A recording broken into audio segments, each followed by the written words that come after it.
Hello dear students, इस video में हम मैथ की क्लासेस शुरू कर रहे हैं। मैथ कौन सा? 9th क्लास का ये पहला चैप्टर होगा। यहाँ हम पहले चैप्टर में हम देखेंगे तो ये हम कितने भागों में करेंगे? ये हम करेंगे 8 भागों में। पहले भाग में यहाँ परिचय होगा हमारा। देखिए, किसी भी चीज़ को शुरू करने के पहले उसका एक फाउंडेशन, एक बेसिक तैयार करना पड़ता है हमें।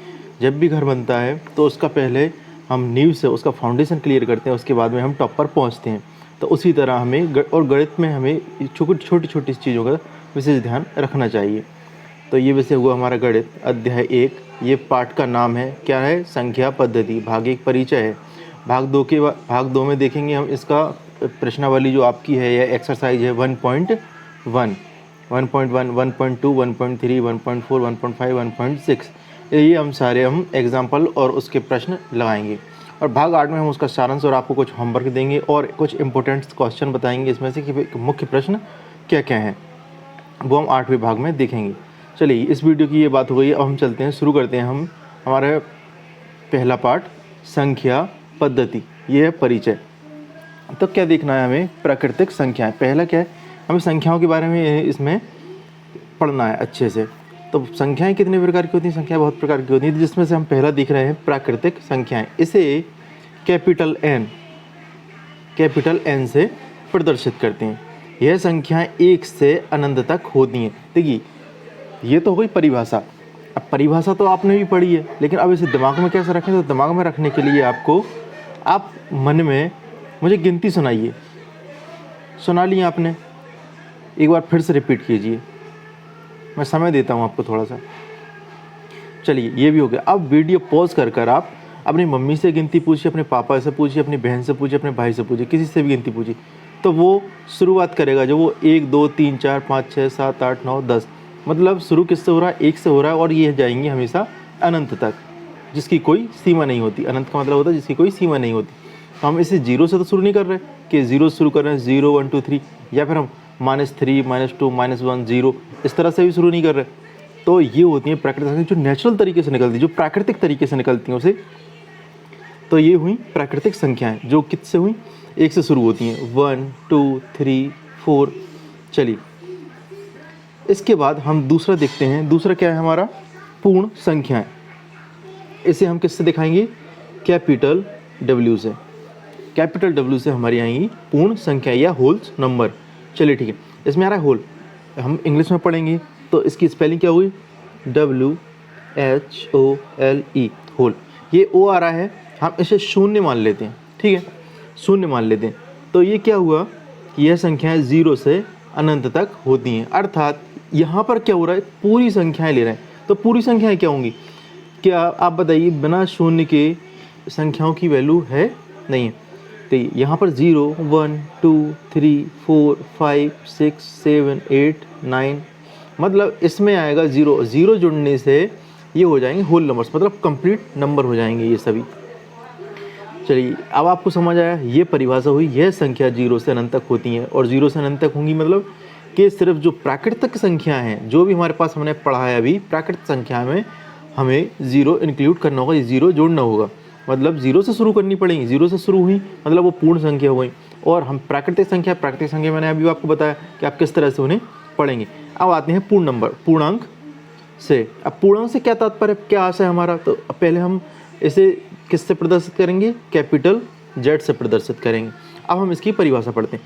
सभी पूर्ण संख्याएं तथा ऋणात्मक संख्याएं 0 के साथ मिलकर पूर्णांक बनाती हैं। अर्थात इसे क्या बोलेंगे? इंटीजर्स बोलेंगे। अब ये क्या होगी? देखिए, सभी पूर्ण संख्याएं तथा ऋणात्मक संख्या 0 के साथ मिलकर पूर्णांक संख्याएं बनाती। अब ये कैसे बनाएगी मैं आपको समझाता हूँ। ठीक है, पहली बात, ये कितने प्रकार की होती हैं? ये होती हैं 2 प्रकार की। मतलब मैं आपको एक आसान भाषा में समझाने का प्रयास कर रहा हूँ। ठीक है, कैसी? एक होंगी धनात्मक, एक होंगी ऋणात्मक। धनात्मक और ऋणात्मक हुई। अब इसे लिखेंगे कैसे? जैसे -3 -2 -1 0 1 2 3, इस प्रकार से। 3 हुआ ये। तो पूर्णांक मतलब पूरे अंक अब कैसे होंगे, इसमें हमारे माइनस भी होंगे लेकिन 0 के साथ जुड़कर, ये लिखा हुआ है 0 के साथ मिलकर पूर्णांक बनाती है। मतलब इसके दो भाग होंगे, हमारे लेफ्ट साइड या बाएं हाथ की तरफ का भाग कौन सा होगा, ये होगा ऋणात्मक, और हमारे दाएं हाथ की तरफ होगा धनात्मक। ये देखिए यहाँ पर लिखा हुआ भी है इसमें। ये पीडीएफ आपको प्रोवाइड करा दी जाएगी, नीचे लिंक पर पहुंचकर आप हमारे टेलीग्राम चैनल को ज्वाइन कर सकते हैं, व्हाट्सएप ग्रुप को ज्वाइन कर सकते हैं, जहां पर आप हमारे फेसबुक पेज को भी बॉस क्लासेस को लाइक कर सकते हैं, वहां पर आपको ये सारी चीज़ें उपलब्ध करा दी जाएंगी। ठीक, अब हम क्या देख रहे थे, ये दो प्रकार के धनात्मक और ऋणात्मक। तो पहले कौन सी है, बाएं हाथ की तरफ, ये बाएं हाथ तरफ जो है ये हमारी ऋणात्मक संख्या है। देखिए आप यहाँ देख सकते हैं -4 से स्टार्ट हो रही है, -4, -3, -2, -1। अच्छा माइनस के क्या बोल रहे हैं हम, ऋणात्मक को माइनस भी बोलते हैं, है ना, माइनस बोलते हैं। घटाना, जोड़ और घटाना होता है, जोड़ को प्लस और घटाने को माइनस बोलते हैं। ठीक है, जहाँ भी मैं माइनस बोलूँ आप समझ जाइए यहाँ ऋणात्मक की बात हो रही है, और जहाँ भी मैं प्लस की बात करूँ, प्लस बोलूँ, आप समझ जाइए धनात्मक की बात हो रही है। ठीक है, आप दोनों भाषाओं, आप डुअल लैंग्वेज, मल्टी लैंग्वेज में आप पढ़िए। ठीक है, क्योंकि आपको ये आगे काम आएंगी, क्योंकि आप 12th में जाएंगे, 11th में जाएंगे, तो आपको ये सारी चीज़ें काम आएंगी। ठीक है, तो यहाँ पर क्या हो रहा है माइनस, और यहाँ पर हो रहा है प्लस, लेकिन बीच में है शून्य। हमने ऊपर ही पढ़ा था कि ये 0 के साथ मिलकर, 0 के साथ मिलकर पूर्णांक बनाते हैं। ठीक है, ये हमने पढ़ा, ये परिभाषा हुई। तो ये इस तरफ हमारे बाएं हाथ तरफ हुए बाएं या लेफ्ट साइड, और ये हुए दाएं तरफ धनात्मक अंक। अब आप समझ चुके हैं अच्छी तरह से कि पूर्णांक क्या होते हैं। अब आते हैं अभाज्य संख्या पर। अभाज्य संख्याएं एक से बड़ी, ये हम पहले परिभाषा पढ़ेंगे, फिर मैं इन्हें आपको समझाऊंगा। एक से बड़ी वे प्राकृत संख्याएं जो एक या स्वयं के अलावा किसी और से विभाजित ना हो, तो वह संख्या, याद रखिए, ये विषम होती हैं। लेकिन सबसे छोटी जो संख्या है इसमें अभाज्य, सबसे छोटी अभाज्य सम संख्या, जब आपसे पूछा जाएगा कि सबसे छोटी अभाज्य सम संख्या क्या होगी, तो वो एकमात्र सम संख्या 2 ही है। 2 अभाज्य संख्या में भी आती है और सम संख्या में भी आती है, क्योंकि एक या स्वयं, इसमें सिर्फ 2 से भाग जा सकता है, यानी 2 से भी काटा जा सकता है 2 को, और 1 से काटा जा सकता है, जो हमने परिभाषा में यहाँ पर पढ़ा, एक या स्वयं। ठीक है, ये आपको ध्यान रखना होगा, के अलावा और किसी से विभाजित ना हो। ये आपको समझ आया है। चलिए हम अगला देखते हैं, हमारा नेक्स्ट देखते हैं। अब है यहाँ पर देखते हैं भाज्य संख्याएं। एक से बड़ी वे प्राकृत संख्याएं जो एक या स्वयं के अलावा किसी और से भी विभाजित हो जाएं। अर्थात एक से बड़ी वे प्राकृतिक संख्याएं जो एक या स्वयं के अलावा किसी और से भी विभाजित हो जाएं। मतलब एक होना चाहिए, और स्वयं की जो संख्या, जैसे कि जैसे कि एक ही मान लीजिए आप, एक हुआ, एक को एक से ही भाग दिया जा सकता है, और एक स्वयं खुद एक ही है। ठीक है, सबसे छोटी संख्या यहाँ पर क्या मानी गई, एक। लेकिन इसमें क्या दे, भाज्य संख्या मतलब कौन सी संख्या है जो जिसमें ज़्यादा बार भाग जा सकता है। अब आप इस तरह से लिखिए, इस तरह से समझिए कि हमारा 9 हुआ। ठीक है, अब 9 को हम 1 से भी भाग दे सकते हैं हम, और 3 से भी भाग दे सकते हैं, जैसे कि मैं यहाँ पर आपको देकर भी दिखा रहा हूँ। ठीक है, यहाँ पर लिखा हमने 3।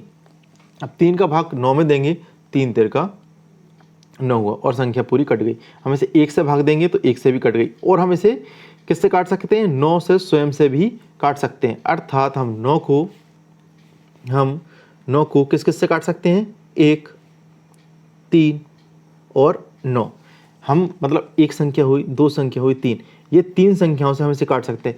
मतलब आप इसे इस तरह से समझिए, बहुत ही आसान भाषा में मैं आपको समझा रहा हूँ कि जिसमें 2 से अधिक संख्याओं का भाग जा सकता है, या 2 से अधिक संख्याओं के द्वारा हम एक संख्या को विभाजित कर सकें, वो भाज्य संख्या कहलाती है। अर्थात इसमें 3 संख्या हुई ना, 1 हुई, 2 हुई, मतलब 1 हुई, 3 हुई और 9 हुई, तो ये 3 संख्या हुई। चलिए अगला है हमारा परिमेय संख्याएं। तो परिमेय संख्याएं क्या होती हैं, इन संख्याओं को P/Q, इसे बटाई बोलते हैं, अपॉन ही बोलते हैं, ये आप समझिए चीज़ों को, ठीक है। P/Q के रूप में लिखा जा सकता है, अर्थात इसे और क्या बोलते हैं, अब हम हिंदी में भी आते हैं, मैं आपको हिंदी में इसे किस रूप में लिखा जा सकता है, अंश बटे हर, जिन्हें हम भिन्न भी बोलते हैं। अब समझ आ रही है आपको बात। तो हम जिसे अंश बटे हर में लिख सकते हैं, जिसे हम P और Q यहाँ पर बोल रहे हैं में लिखा जा सकता है, उसे हम परिमेय संख्याएं कहते हैं। ये आपको समझ आया वो। लेकिन इसमें एक चीज़ याद रखने वाली बात और ध्यान देने वाली बात ये है कि Q बराबर 0 अर्थात कि Q यहाँ पर ये वाला ऑप्शन नहीं आया था, इसलिए मैं टाइप नहीं कर पाया हूँ। Q बराबर नहीं, क्लियर, स्क्रीन क्लियर करके आपको समझाता हूँ अच्छे से, कि Q बराबर नहीं 0, P बटे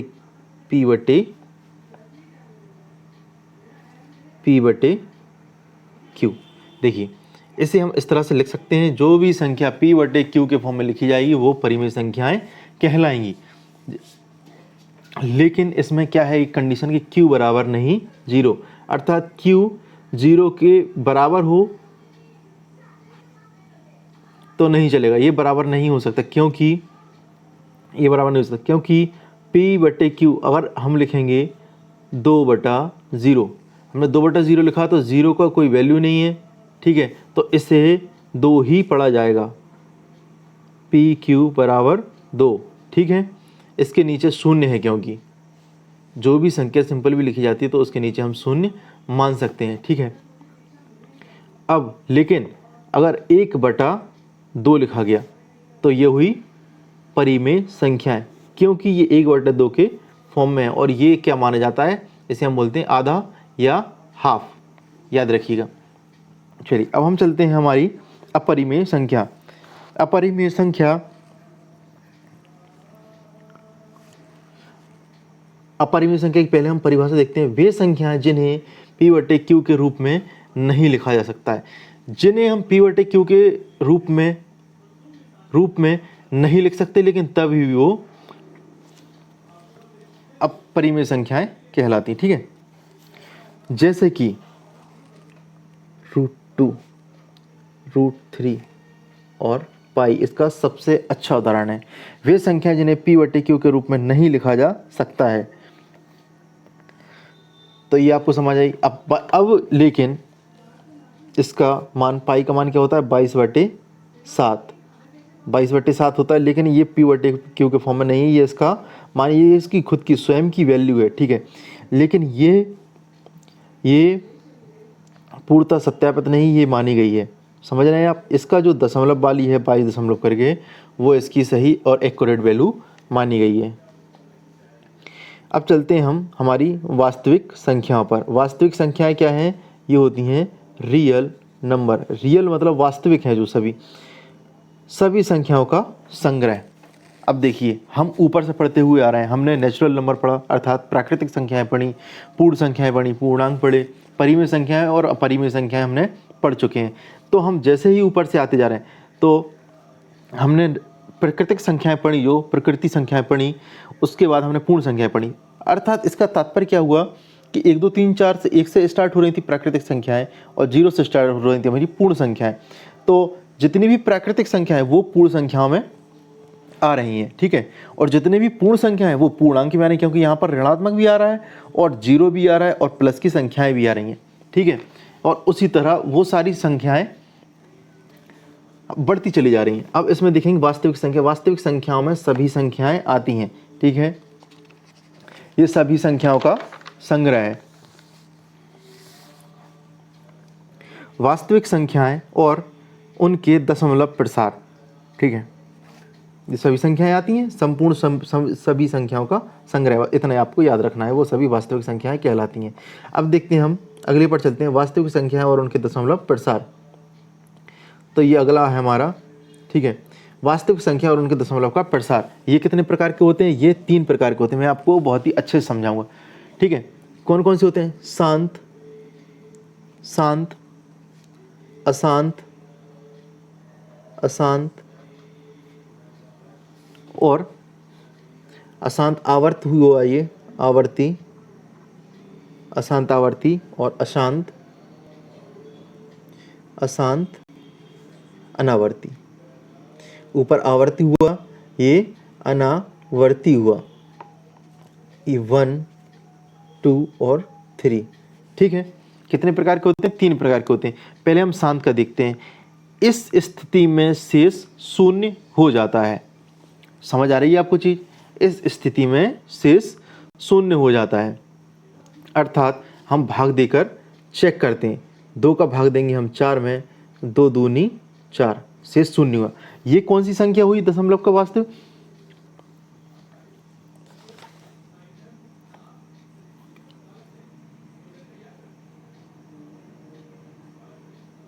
वो नहीं है सही उदाहरण। ये है, हम जैसे कि 2 का भाग 1 में दे रहे हैं। हम दशमलव रूप देख रहे हैं। कौन सा देख रहे हैं? पहला शांत रूप देख रहे हैं इसका। ठीक है, 2 का भाग हम 1 में दे रहे हैं। 1 में देंगे तो हम यहाँ पर 0 लिखकर दशमलव लगा देंगे और यहाँ पर हम 0 लिख देंगे। अर्थात क्या हुआ? 2 पन्ना 10, यहाँ पर ये कट गए। ठीक है, ये कौन सा रूप हुआ?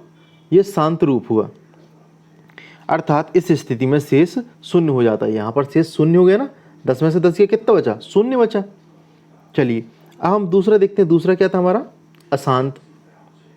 नीचे दिख रहा हूँ, नीचे लिखा है क्या? हाँ, ये लिखा हुआ है, देखिए ऊपर लिखने खाली पेज है। मैं आपको खाली पेज पर समझाऊँ या यहीं पर समझा देता हूँ मैं आपको। ठीक है, ये क्या यहाँ पर क्या बताया था? उदाहरण बताया था मैंने आपको। जैसे 2 का भाग हम 1 में देंगे तो कैसे देंगे? हम यहाँ पर 0 लगाया, दशमलव लगाया, यहाँ पर आ जाएगा 0 हमारा। ठीक है, आपको भाग देना तो आता ही होगा, ये आप ध्यान रखिए। और नहीं आता हो तो प्रैक्टिस कीजिए, और नहीं आता हो तो आप कमेंट बॉक्स में बताएं, फिर मैं उसे समझाऊंगा अपने तरीके से अच्छे से। ठीक है, 2 पंचे 10 हुआ। अब यहाँ पर क्या बचा? शून्य बचा। यहाँ पर लिखा ही हुआ इस स्थिति में शेष शून्य हो जाता है। चलिए इतना हो गया।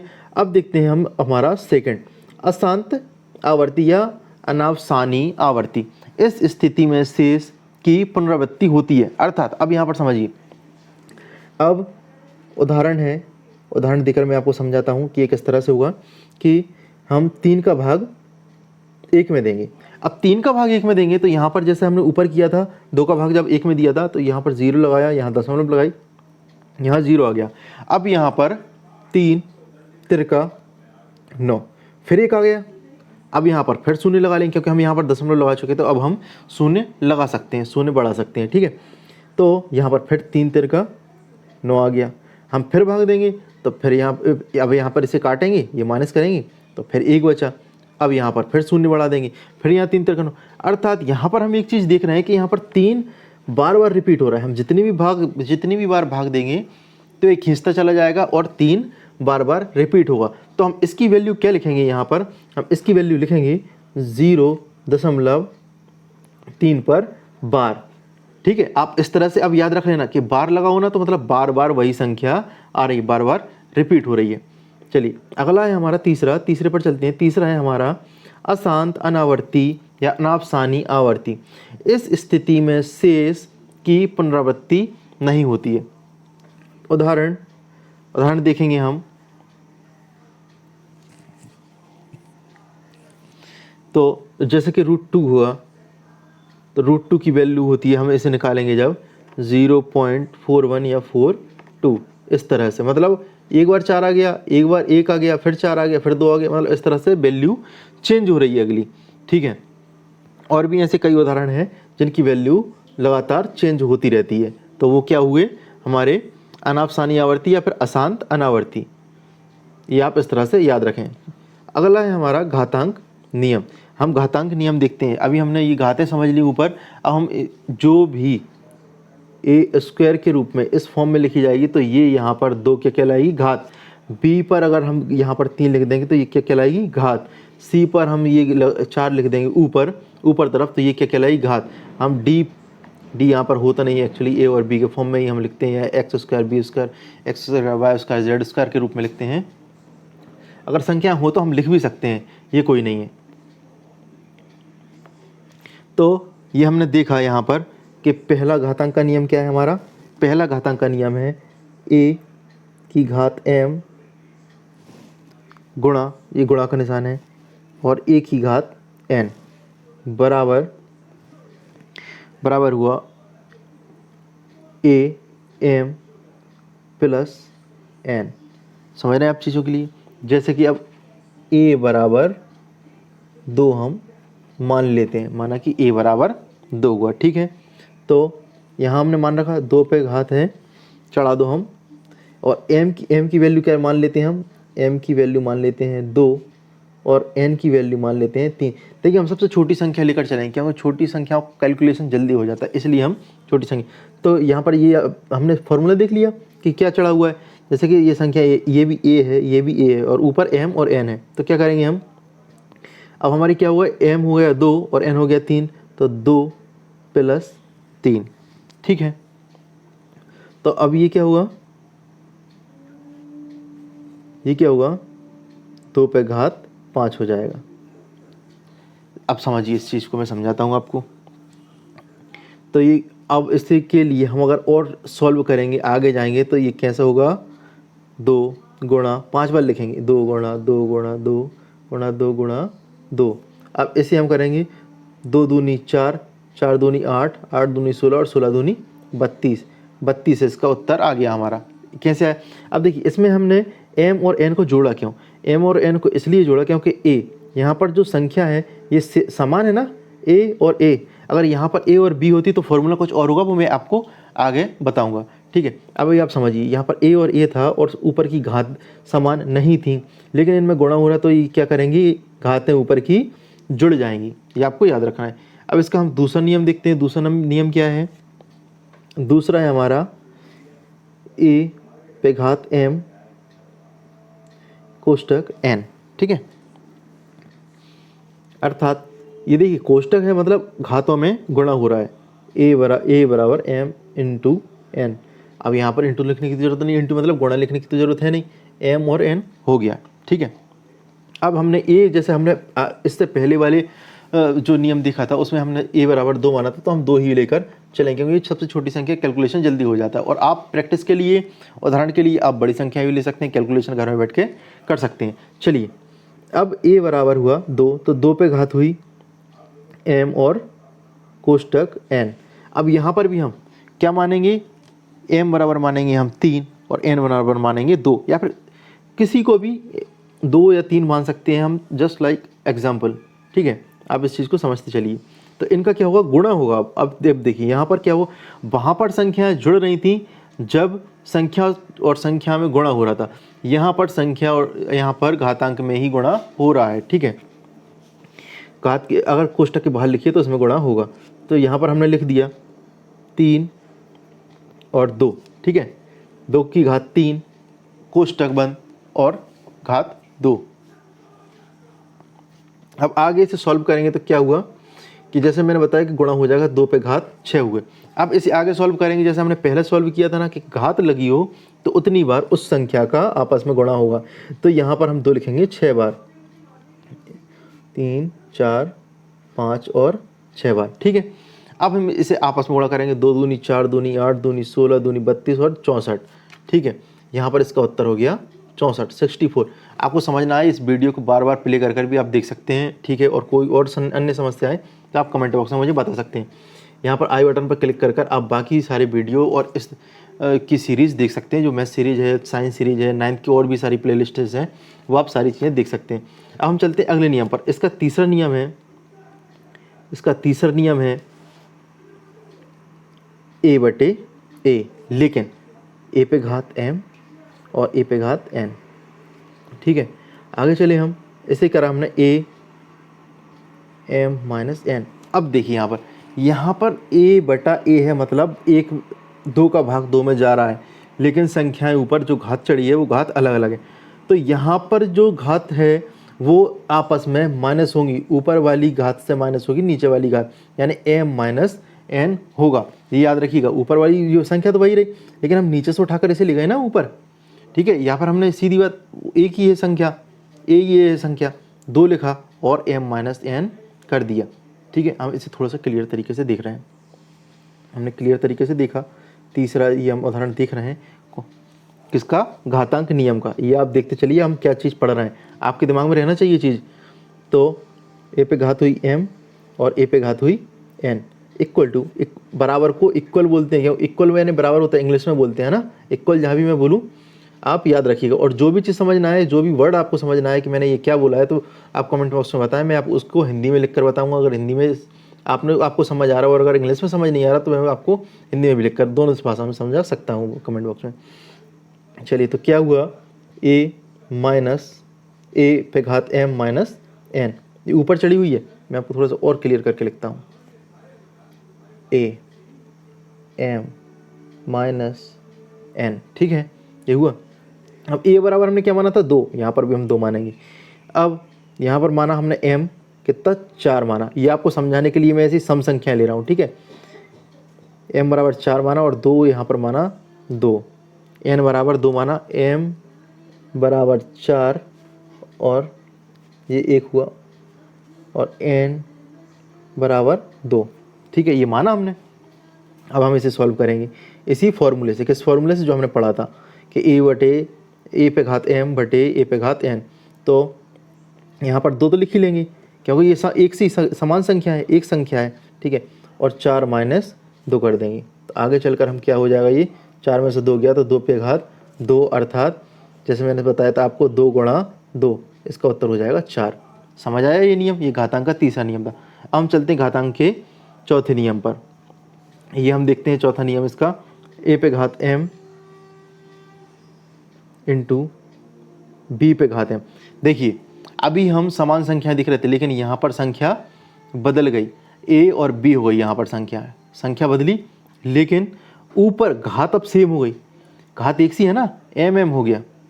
समझे अब चीज़ के लिए, अगर नीचे संख्या बदल गई और घात समान हो गई तब हम क्या करेंगे, तब हम करेंगे a इंटू बी, यानी कि a गुणा b और m कॉमन, m को हमने कॉमन ले लिया, अलग कर लिया, ठीक है।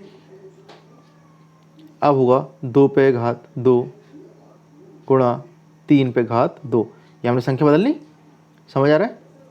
अब इसमें 2 और 3 का गुणा होगा तो ये कितने हो जाएंगे, 3 दूनी 6, और ये हमने 2 कॉमन ले लिया, 2 कॉमन ले लिया, 2 कॉमन मतलब दोनों में एक जैसी संख्या है तो हमने एक को बाहर निकाल ली, समझिए आप इस तरह से, ठीक है।